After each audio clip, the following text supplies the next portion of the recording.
My name is Isabel and I'm going to be singing Devil in Disguise.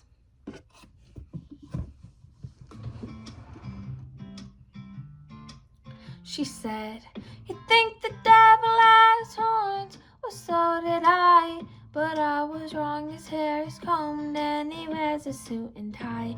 He's nice, polite, he'll catch you by surprise.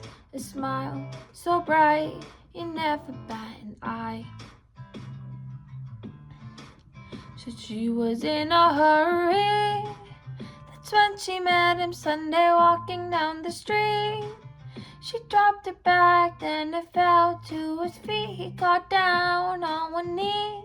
He handed her the purse and gave a warning to her, saying, "Miss, you know the devil has horns. He's out tonight, walking around downtown, carrying a gun and knife.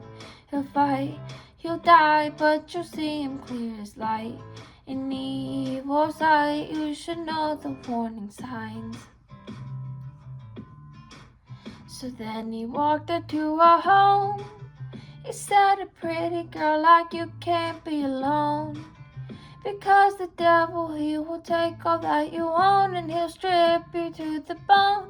She thanked him twice and said goodnight. She checked her bag, but nothing was inside. "You think the devil has horns? Well, so did I. But I was wrong, his hair is combed and he wears a suit and tie. He's nice, polite, he'll catch you by surprise. A smile so bright, he's the devil in disguise."